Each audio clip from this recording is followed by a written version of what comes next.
ఒకవైపు మహారాజు జరాసంధుని సేనలు మగధ నుంచి మధుర వైపుకు తరలి వస్తున్నాయి.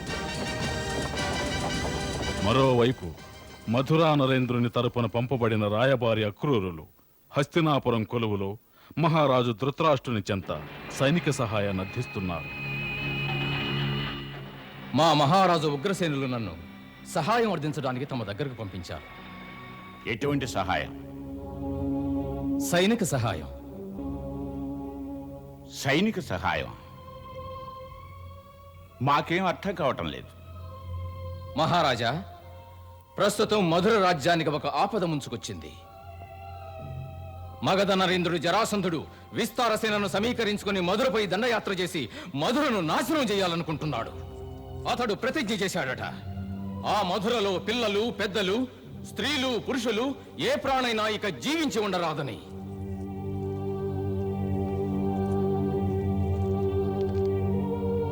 ఈ పైశాచిక నరసంహారం నుంచి మధురలోని అమాయక ప్రజానీకాన్ని రక్షించడానికి మా దగ్గరున్న సైన్యం చాలదు. భీష్మ పితామహులు వారికి సహాయం చేయాలని సంకల్పించుకున్నారు. కానీ శకుని తన చాకచక్యంతో ఆ విషయాన్ని తలక్రిందులు చేశాడు. పరిస్థితి తీవ్రముగానే ఉన్నది.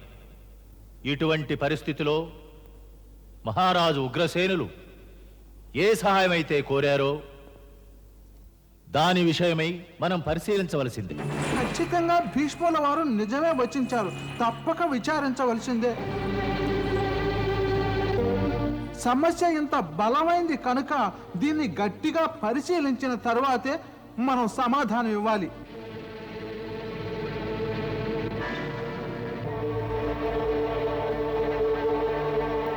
పితామహులు చెప్పినట్టు ఈ విషయాన్ని తప్పక పరిశీలించాలి.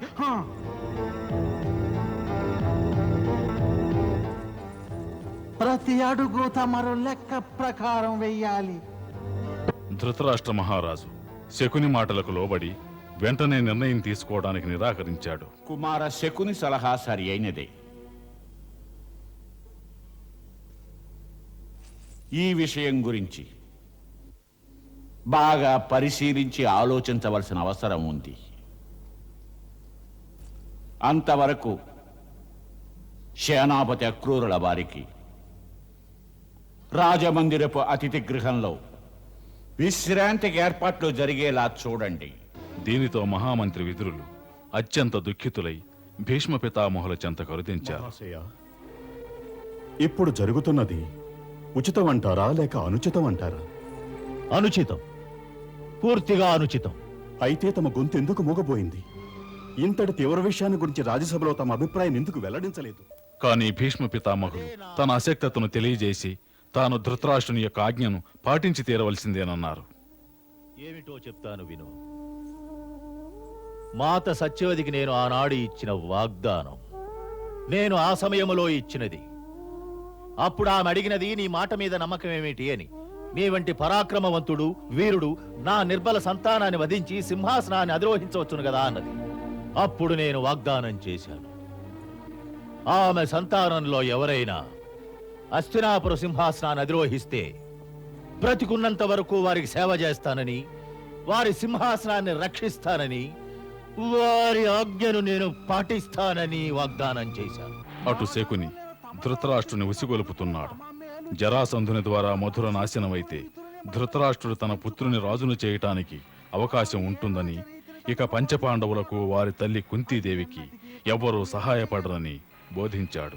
రాజనీతి యొక్క ధర్మం ఏమిటంటే దురదృష్టానికి కారణమైన దానిని నిర్మూలించాలి.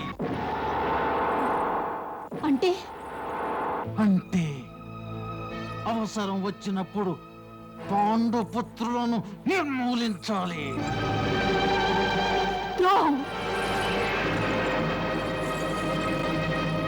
ఇది అధర్మం, ఇది అన్యాయం, ఇది పాపం మహారాజా. కానీ ఆవిడ సోదరుడైన శకుని ధృతరాష్ట్రుని వక్ర మార్గాన పయనించేలా చేశాడు. మీరు నా ప్రశ్నకు సమాధానం చెప్పాలి. రాజు యొక్క జ్యేష్ఠ పుత్రుడు రాజ్యానికి ఉత్తరాధికారి అవుతాడా కాడా? అవుతాడు. అయితే హస్తినాపురానికి ప్రస్తుతం రాజు ఎవరు? మేమే. బాగు మహారాజా బాగు. ఈ సమయంలో ఎవరు రాజో వారి పుత్రుడే రాజ్యానికి ఉత్తరాధికారి. శకుని, నీ యొక్క యుక్తి బుద్ధి రెండూ మెచ్చదగినవే. శాభాష్. నీవు గనక ఇక్కడే ఉంటే మా కుమారుడు దుర్యోధనుడు అవశ్యం యువరాజు కాగలడు. ఖచ్చితంగా ఉంటాను మహారాజా, ఖచ్చితంగా ఉంటాను. తమకు నేను మాట ఇస్తున్నాను. ఎప్పుడైతే నా ప్రియమైన మేనల్లుడు ఈ రాజ్యానికి రాజు కాగలుగుతాడో అప్పటి వరకు గాంధార రాజ్యం మొహం చూడను. అటు అక్రూరుల వారు అందరినీ కలుసుకుంటున్నారు. అందరూ కలిసి మహారాజుపై ఒత్తిడి తెస్తే మధురవాసులకు సహాయం చేస్తారని అక్రూరుల వారి ఆశ. అలా వారు భీష్మ పితామహుల చెంతకు వచ్చారు. పితామహులు వారికి తన హృదయ వేదనను వెల్లడించారు. రాజ్య పరివారపు వాతావరణం అంతా ఎంతో కలుషితమైపోయింది. ఎంతటి వైపరీత్యం! ఈ కురువంశపు వృద్ధి ప్రగతి కోసం మేమందరం ఒకరిని మించి ఒకరు గొప్ప త్యాగాలు చేశాము. నేడు ఆ మహాపరివారంలో రాజ్యాధికారం కోసమే తమ అన్నని తమ్ముడు శత్రువుగా చూస్తున్నాడు. నేను ఈ రాకుమారులంతా ఒక్కటిగా కలిసి గురు ద్రోణుని ఆశ్రమంలో శస్త్ర విద్యలు ప్రదర్శిస్తూ ఉంటే చూసి పులకించేవాణ్ణి. ప్రతినిత్యం ఎన్నో కలలు కంటూ ఉండేవాణ్ణి. ధర్మాత్ముడైన యుధిష్ఠుని అధీనంలో పార్థుడు, దుర్యోధనుడు వంటి వారు మైత్రితో ఉంటే ఇక హస్తినాపుర సామ్రాజ్యాన్నే కాక సమస్త భూమండలాన్ని ఏకఛత్రాధిపత్యంతో ఏలేవారు. ఆనాడు హస్తినాపురాధీశుడు ధరిత్రికే సామ్రాట్ అయ్యేవాడు.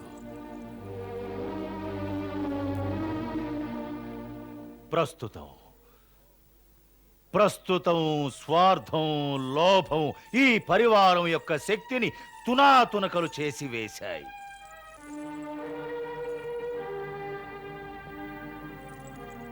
కానీ నేటి పరిస్థితి ఏమిటంటే పరస్పరం అన్నదమ్ములే కలహించుకుని ఈర్ష్యా ద్వేషాలతో హత్యా ప్రయత్నాలు చేస్తున్నారు.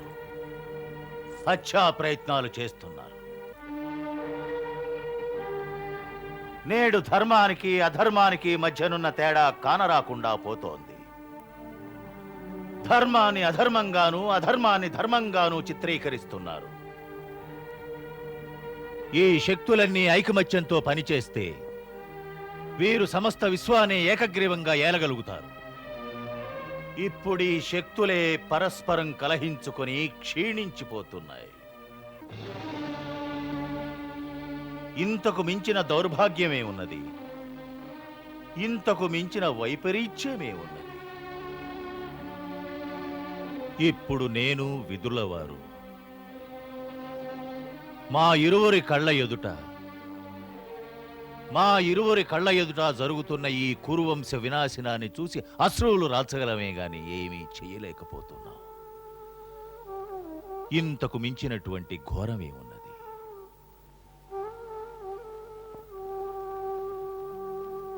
హే పరమేశ్వర, ఇదే నీ ఇచ్చైతే ఇంకెవరూ ఏం చేయలేరు. మేము నిమిత్త మాత్రులం, ఏమీ చేయలేము.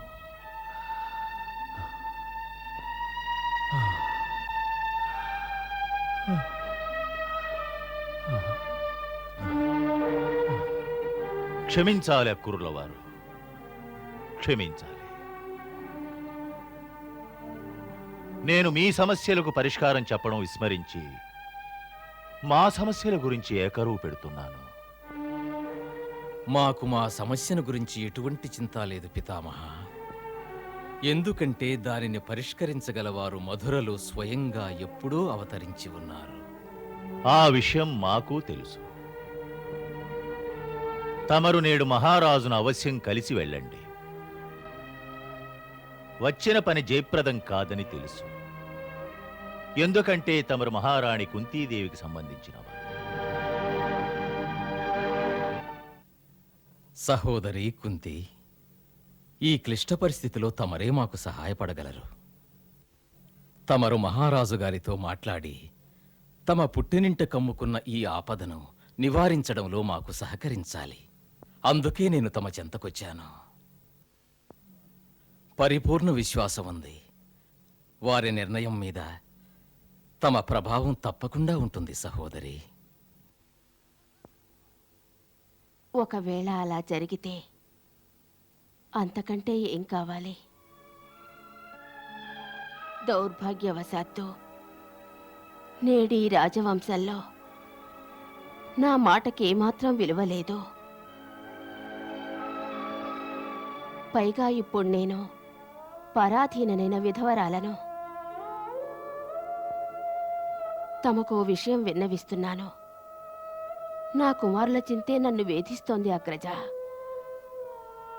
ఇక్కడి వారి దృష్టిలో పంచపాండవులు చాలా హీనంగా గోచరిస్తున్నారు. ప్రస్తుతం నా స్థితి వలలో చిక్కిన ఓ లేడిపిల్ల పరిస్థితి.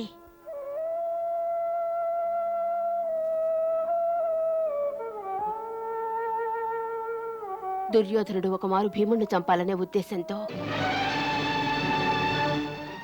వాడు తినే భోజనం విషతుల్యం చేసి వాడిని నదిలో పడవేయించాడు. కానీ భీముడు చావలేదు. తన శరీరాన్ని విషరహితం చేసి నాగలోకంలోని దేవతలు రక్షించారని భీమసేనుడు నాతో చెప్పాడు. తమరు మహారాజు గారితో ఈ విషయాన్ని గురించి విన్నవించలేదా? లేదు. ఎందుకు? విదురుల వారు వద్దని వారించారు. ఎందుకంటే మహారాజు పుత్ర వ్యామోహంతో పూర్తిగా అంధులైపోయారు. దుర్యోధనునికి విరుద్ధంగా ఏ మాటలు వినరు.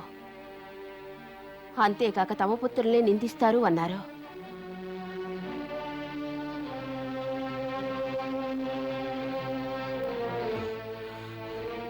వినడానికి ఆశ్చర్యంగా ఉంది.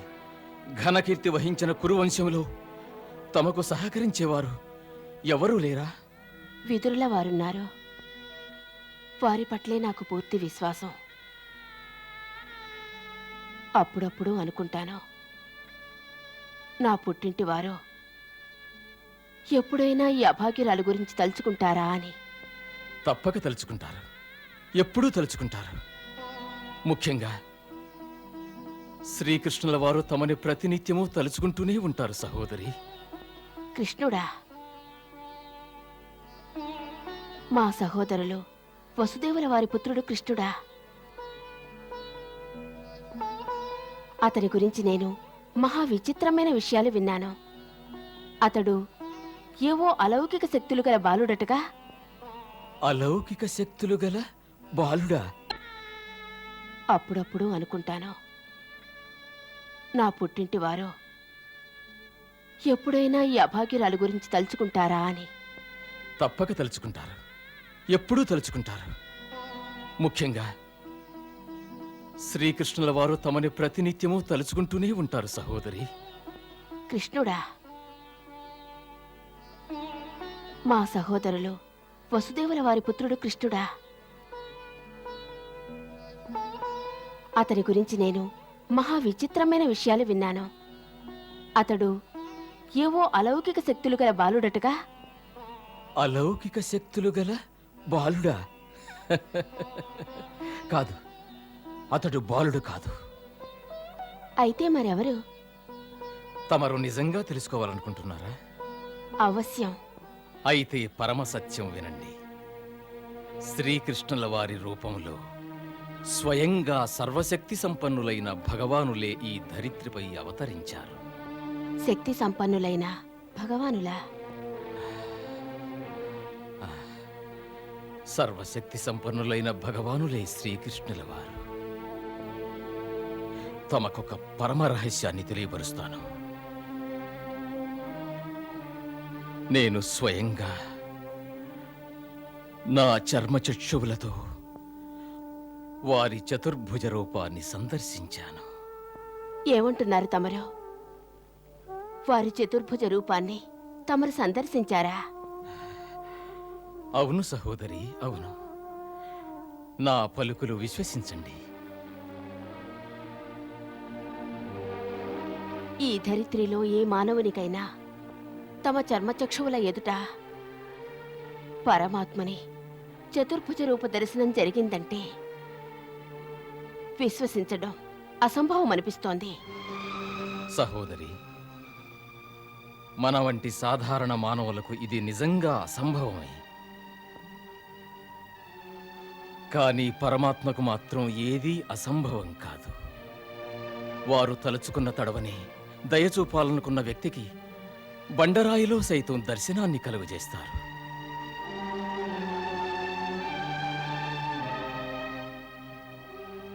నా విషయంలోనూ అదే జరిగింది. కంసుని ఆజ్ఞానుసారం వారిని గోకులం నుండి మధురకు తీసుకెళ్తుండగా ఎంతో భయపడ్డాను. కంసుని సైనికులు దారిలోనే వారిని అంతం చేస్తారని. వారి రక్షణ పట్ల నా మనసు కంపించిపోయింది సహోదరి.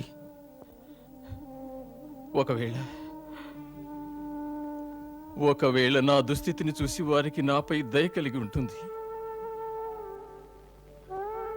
వారు నన్ను యమునా నదిలో స్నానం చేసి రమ్మన్నారు. అప్పుడే ఒక అద్భుతం జరిగింది. యమునా నదిలో స్నానానికి వెళ్ళి ఒక మునక వేశాను.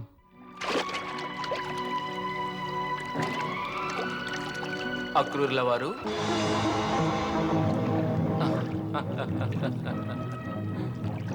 తమరిక్కడేం చేస్తున్నారు? మాట్లాడండి, ఏం చేస్తున్నారు?